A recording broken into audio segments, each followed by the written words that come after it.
Days after a U.S. airstrike hit what President Trump calls a drug-running boat near Venezuela, Venezuela's president says he is sending 25,000 troops to combat a known drug trafficking route on the waters. Now, that first U.S. strike really ramped up tensions between the U.S. and Venezuela. In fact, Venezuela flew a military aircraft over a U.S. naval ship. President Donald Trump threatened the U.S. would shoot those jets down if that ever happened again. On Face the Nation Sunday, the Democratic chairman of the Senate Intelligence Committee expressed concern about the president's tactics. There are still international laws of the sea about how the process of interdicting these kind of boats. There's supposed to be a firing of a warning shot. You're supposed to try to take it peacefully. My understanding, this boat, none of those procedures are followed. And, I'm going to get the full brief this week. But what I'm worried about is if we put our sailors in harm's way by violating international law, unless there is the appropriate designations, could this come back and hurt those sailors? So for his part, Vice President J.D. Vance defended the strike on X, saying killing cartel members who poison our fellow citizens is the highest and best use of our military.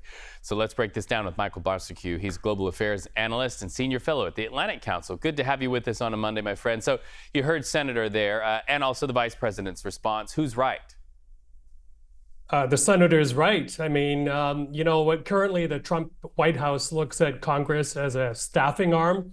They think they can bulldoze Congress, the courts, the media, for that matter.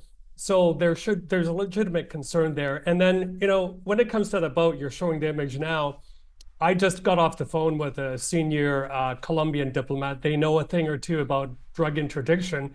And he said, this just doesn't make sense. When you're drug running, you don't fill your boats with people, because he said, Michael, I'm reminding you, it takes up space and it takes up weight. At maximum, you're going to have 2 people on there. The fear in Colombia and probably neighboring states is that these were probably migrants making a run for it.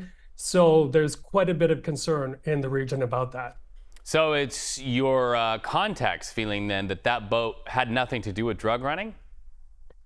Doubtful. And the other thing that doesn't add up here is where these naval assets have been deployed. We're talking about almost 7,000 men and women in uniform, because most of the Venezuela, number one, is a transit country, not a source country, mostly for drugs. And secondly, it runs most of the drugs that goes to the country up the Pacific coast and not the Atlantic. So that's caused confusion as well about the actual placement. But, I don't want to sound like a cynic or make little of this, but I suppose one thing operating in the background here is if you've just renamed the Pentagon the Department of War, maybe you have to rattle the saber a bit. But let's also remember that this could escalate. And Donald Trump is a president who was voted in on stopping wars and not starting them. Well, you used the term escalation, so let's really piggyback off of that. It seems like one, because after the Venezuelan flyover, the U.S. then ordered 10 F-35 fighter jets to Puerto Rico. Is this why we're seeing Venezuela committing to their own troop buildup? Yes, but they don't have really a lot of capacity on hand to stand up to what Mr. Trump calls the most lethal force in the world. That same Colombian diplomat I talked to said that this is all right, it is a fight against drugs. He also said that, this is also a signal to Maduro that he better be careful, because he is a dictator. And the Colombian said, we want someone to take care of him once and for all, because Colombia has received millions and millions of Venezuelans fleeing. And then also there's concern here, of course, about the flow of oil. Venezuela is one of 3 countries in the world with the biggest proven reserves. You probably heard about Chevron restarting some shipments to the U.S. And, I don't want to meddle too much in American politics, but one thing I do know is the one thing that matters at the end of the day, no matter what happens, is the price at the pump. So everything, a lot of what this administration does in terms of access to resources has to do with gas at the price of the pump as well. Well, it sounds like you are getting at a counterpoint, that this has more to do with one thing than it does drug interdiction. Is that what you're saying?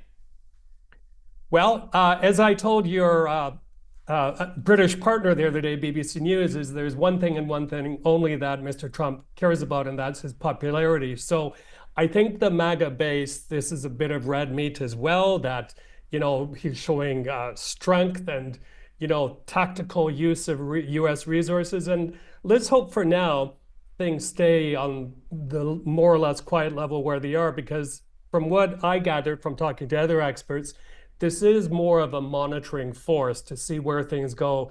They don't have really the assault force capability that would require quite the upgrade, sending a lot more assets down to that area. Michael Bociurkiw, thank you so much for talking to us on a Monday. You have a good day.